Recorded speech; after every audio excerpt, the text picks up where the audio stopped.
Hey, welcome to another edition of Breaking Protocol from the Razzle Dazzle Show, our ongoing miniseries where we break down key updates and design questions straight from the development of Shade Protocol. These episodes are built around the game's community engagement series Devs Ask You, or DAUs, where Kendall and the team not only show us changing, but invite fans to shape the journey with them. Today's topic isn't a weapon, an enemy, or even a location. It's something much bigger. It's the backbone of how the world works, how replicas think, and how you, as the player, will shape Zura into your own version of a hero. Today, we're talking about protocols. Be sure to follow us and Little Legendary on our socials and YouTube channel, and be sure to join the Shade Protocol Discord server to follow new DAUs, vote in polls, and share your voice directly with the dev team. Links to everything will be in the description down below, and with all that being said, it's Razzle Dazzle time! In the world of Shade Protocol, replicas are sentient robots powered by Illithium, a living metal that's aware, adaptive, and constantly learning from everything around it. But raw power isn't enough to build a society, so humans created something called protocols, core directives that give replicas purpose, identity, and direction in life. And those protocols are made up of two key parts, a function and a call. Functions are the big systems. They're built on musical code and define what a replica is capable of. Things like manipulating sound, controlling electricity, or reshaping the environment. Calls are how the power is used. These represent the replica's role, their motivation, and their place in the world. Whether that's a crafter, a breaker, a ranger, or something else entirely. In simple terms, functions shape potential, and calls define purpose. Kendall, this system feels like it touches almost every layer of the game. The lore, mechanics, identity, even how players will talk about their builds when the game releases. When you first came up with the idea of functions and calls and protocols in general, was the inspiration more mechanical or more thematic? Did the gameplay idea come first, or the world-building concept of replicas having purpose-driven code? So, great question. First one after a big hiatus here for recording, so it's a lot for being rusty. I would say it truly came out of the inspiration of, if we were to create something like us, what would we have to give that thing, that would make that as close to us as possible? And I think that's something that I've always kind of pondered and I couldn't really figure out, like, what's missing from, like, something that is very, very similar to us, like an automaton or a robot. What's missing? So more than this ephemeral thing that we call soul, it's more about purpose, and it's more about drive. And can we, if something could have purpose that is intrinsically in it, and also can have drive that doesn't come from a directive, then it would be as alive as it could be. And then albeit everything that could be considered, like a soul or something more spiritual, then it would be something that at least I would consider close to be alive. So there was a little bit of that, but the inspiration from the thematic side came from, I don't remember the name right now. Actually, I should. But it's an anime that I think I can't remember, but it had at the very beginning of the anime, every single time they said something like, a sound soul dwells within a sound mind, a sound body. I remember the anime like right now, but I can't remember the name. Soul Eater, it's the name. Somebody in the chat just gave it to me. Thank you, Hetty. That always stuck to me. It's something that I always remembered, and it's something that it's such a good saying that I understand it. It doesn't necessarily come from the series, but if we're talking about where this thing lies, it should have those two components, right? Sound mind and a sound body. So what is what is it that we do, and what is our capability, and then what is our drive to use it? But then mechanically, I would say the inspiration is freaking frustration. I don't know how to explain it. That my frustration with systems that intend to be hyper complicated to get to builds. And I love those systems, but they're very difficult for my brain to conceptualize in terms of value to the player. I'll give you an idea, and I'm not hating on it, but it's the opposite. I love Path of Exile, for example. It's a game that I love and I'm a big fan of. But I've never felt the agency to make my own build. I always wanted to. I really always wanted to, but the complexity and the difficulty of the theory crafting required to put that together exceeds the enjoyment that I can get. I know there's a lot of people that really like doing that, Yeah. but I feel in that games way like with like uh, games like Baldur's Gate and like, those high fantasy RPGs that like you really like get to customize your character in every which way possible. yeah, I mean, and to the credit of people that have that ability, I don't know, the other day, like, one of our people in our community was showing me how they made, like, a Baldur's Gate character that, is like uh, bonking people around and throwing them like Yeah, rag yeah. dolls and stuff like that. I mean, you could come up with all these things on your own. And I am not criticizing that. But the challenge is that a, a little bit of it comes from experimentation, but a lot of it comes from luck of the system making sense to you versus the next person over. Right. Because if you were to play Path of Exile at a high level, like as in you want to get to the end content, which is always where my mind is at, as someone that likes to be competitive in these things, it, you're gonna have to follow a guide. It's just almost impossible for you to be able to on your own without any information, without talking to anybody, without path of building, without the internet, figure out how to build a character to that level of complexity that they Right. will perform well, and that just feels to me like Homework? um, more than homework. It is definitely a good point. There's a community to that, so it's not like it's a negative. But I'm more coming as from the point that you can end up with all these nodes, 1,500 nodes, to have 6 viable builds. And that's something that I personally have a problem with. I want to be able to see a lot of viable things. I think that that's a big thing for me. So when I was thinking about protocols, I said, well, if there's only 6 viable builds in this game, which is not the case, I'm exaggerating here. I feel the Path of Exile lovers like triggered. The dream for me would be, okay, well then give me the 6 builds. Let me choose the 6 builds and let's be done with it, right? The fact that I'm making it myself is an illusion of power. If there's only like the nodes that I can change are very minimal in order for me to get what I want. I know that's not the case, but I'm exaggerating for effect. So what I ended up thinking about is what if we create a system that has the parts of that huge talent tree that are important. So you have the nodes that are really pinnacle, right? Those things that are really important. If you're grabbing a node that says, oh, you no longer have some sort of resource, but in return you like take half damage or something like that. So if you're making this huge monumental change to your character, give me that as a choice that I don't have to go through 100 notes to get to. I just want to make that choice right now. But then the second part is how to use it. If I pick that note that says, oh, you do double damage but you take double damage, I don't know, like glass cannon kind of concept, if that's how I want to play the game, then what do I do that with, right? Do I want to do that with like big dash attacks, or do I want to do that with range weapons, or do I want to do that whenever I parry, etc.? So conceptually, you end up with the concept of functions and calls, which has 2 parts of it. One is the functional part of the system, which is you have a trigger, which is the call, what makes the effect happen, and then the actual effect, which is the function. It's very, very simple when you're playing the game. You get some word on the left, some word on the right, you mix and match them, and then you get this amazing effect. But because it's so dynamic, whenever you change any of the words, right? Let's say you're playing the game and you choose to be a code breaker, right? So code is your function, breaker is your call. That means you trigger code whenever you execute the conditions for breaker. It's that simple. At any point, you might find another call called, for example, Weaver, and then you found that, and then you can change between being a code breaker or a code weaver. But you could also find another function. Let's call this one echo. So you can be a code breaker or an echo breaker. You could be code weaver or an echo weaver.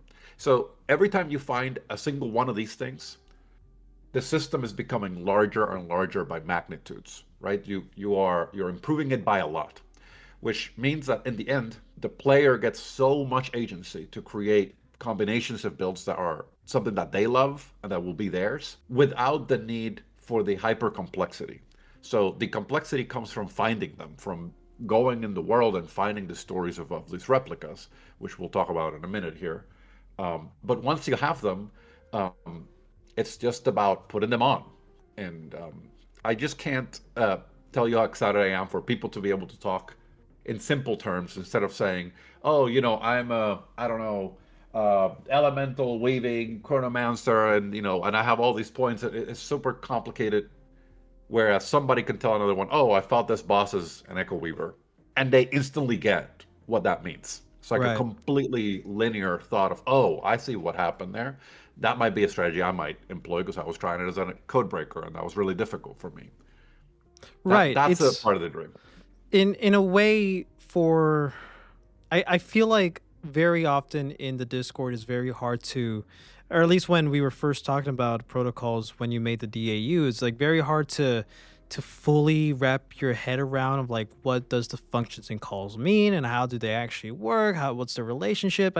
I feel like we're doing a good job explaining it here, but I feel like another way to think about it for the broader I guess audience, maybe like you're mixing and matching different classes from like another type of RPG. I think that's another way you can go about thinking of it. No, maybe.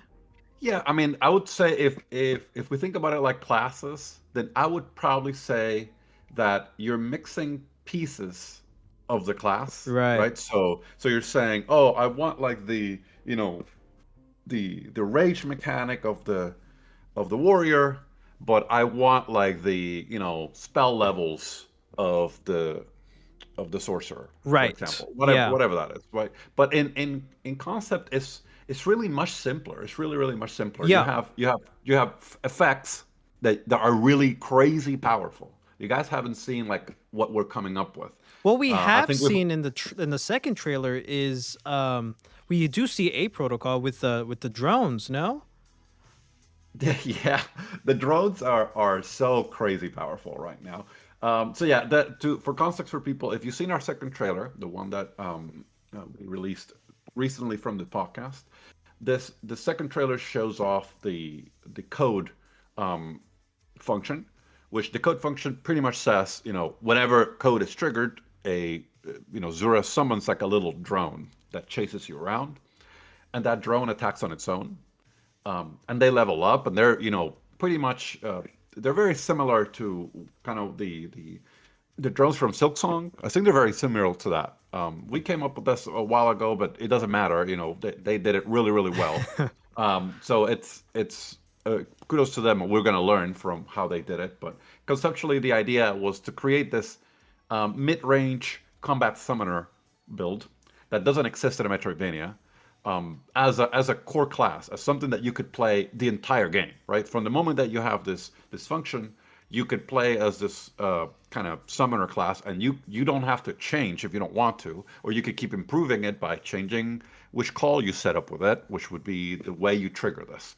So in the trailer, we have this as we have set up as code breaker. So code breaker means breaker is a very interesting call that all it says is whenever you defeat an enemy or hurt a boss.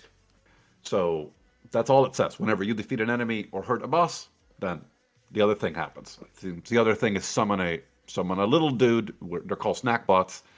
You you're just summoning them every single time you defeat an enemy. So then you're building your little army, and your army is killing more enemies, which is summoning more and more and more. Of course, you only get a maximum of 3 right now, but 3 is enough because they are very dangerous. They're very smart. They path themselves very well. Right now, they do a little bit too much damage. We're going to deal with all of that. They stagger enemies, so they're very useful. But when they level up, they get even stronger because they change their attack pattern and they do different things. But conceptually, yes, if you are able to take advantage of where you are in the world. Each biome is going to have different types of enemies that might behave differently. It might, be different threats. You might just want to adjust your playstyle by going to your protocol system and just changing maybe the function, because maybe right now drones here are not that great and enemies get in your face. So maybe you want to try Echo, right? And hurt them really, really bad, because Echo kind of doubles your attacks and does really crazy stuff, kind of duplicates what you're doing. Things like that, right? So it's a system that you don't get married to in terms of like, I am going to stick to this one protocol and set up for the entire game. You can't do that. I'm sure some people will, but you will be incentivized to try different things, and I think you'll really enjoy um, how easy it is in a fraction, in seconds, you can change your entire build from a Codebreaker to an Echo Weaver to something else, right? I'm really looking forward to what people are going to do with it. To dive deeper into at least the calls first, specifically, a call and how it's described kind of sounds a little bit philosophical. Like it's not just what a replica does, it's what they believe they're meant to do, right? Like how deeply does a call shape a character's personality, relationships, and place in the world outside of Zura? Because Zura, I know, is a special case because she can use multiple calls and functions. I guess I'm asking for the overall world of Shade Protocol. Yeah, so it's incredibly important, and it is very, very, very philosophical. But more than that, is very personal, right? So when we Hmm. think about function, we're literally thinking about, if you guys can see that meme from uh, Rick and Morty, right, where the little robot goes to Rick and kind of asks him like, "What is my purpose?" Oh And yeah. it's like to pass butter, right? So that's your function. That's what you do. But that doesn't. I'll explain that in a little bit more. But then calls are a little different, and calls are special in the way that they are. I picked the words, of course, because they represent things in the programming world. A function is like a set of code that you can, Hmm. you know, pretty much compartmentalize and modularly use. But then a call is not an actual thing. A call is you call a function. It's pretty much executing a function. But a call in our world is also a calling, right? The sense of drive and what motivates you to do things. Like what is your purpose in life more than what you're able to do? What is that thing that kind of makes you aspire to do? Hmm. So for robots, they don't have this, right? But a call they do have, like the thing that you execute in order to get your you know get access to the function. So for me, it's a mixture of the system itself in the game, which I think it needed a way for it to just be a game. I get that, but in terms of the world of Shape Protocol, whenever a replica is we call it made or awoken, but it really the replicas you don't make them and they come out of nothing. The way that it works right now is that we have a piece of a lithium, which is kind of like this living metal, and you get like a core of it, this rock of it, this amount of it, and then you build this replica, and then you put the core in it, right? So pretty much it's like a Gundam suit for this core. Imagine it like that, right? So the thing that's alive is the core inside, right? And then the body itself is the this automaton thing that allows it to be alive. But because they become one, and a lithium kind of is able to make itself part of everything that it touches, it fuses with it, and then they become one, and then that's part of it. But when a lithium as a thing, as a resource in our game, it wants to serve. And this you see this a lot in snacklets. If you know more about Shape Protocol, these are pretty much the purest version of a lithium, of sentient lithium that has an actual shape and form and can walk and do things. Um, Lithium wants to be needed. It wants to be part of um, your experience. It wants to help you, but it's also very dependent, right? It fears being abandoned, so it will make itself part of everything that you do, but it also makes you need it, right? So it could make you, let's say, a computer that doesn't need power ever again, but it will make sure that that power source is a lithium, right? So it is sentient in that way that it wants to be needed. Um, why do I bring that up? Whenever a replica kind of is awoken and you know it's this core, this piece of lithium, it's now given awareness beyond just being a sentient metal. It pretty much asks for that. Like I want to have this, and humanity figured out that it can give it to them. It can give them a function as in like this is what we desire of you to do, and this is the body that we gave you to do that. And then here is the thing that should drive you to do that. This bigger thing. And there's many ways. I wish I could tell you. There's one of them that comes to my mind, but it's too spoilery, and I'm bound to spoil. But the way that this happens is a very beautiful thing. It's not like, you wake up, and somebody goes like, you pass butter because I like butter. It's not like that. It's more of a moment of like kind of parent and child moment where humans that I would say most humans that make replicas love them dearly. This is a very different world. This is not like something like the Matrix, where I don't know, or a world where all the robots were just made to serve and nobody humanity loves these there's so a big passion for this life that humanity can make. It's like our biggest achievement in this universe.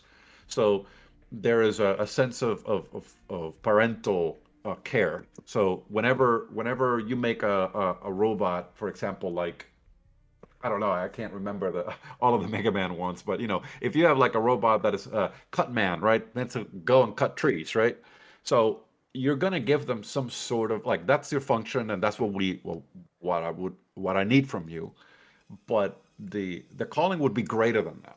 It would be something that would let it. Yes, there we need you, and this is the thing that we need. But you are still you, and replicas can change. They don't have to. They're not bound to do the things that they're told to do.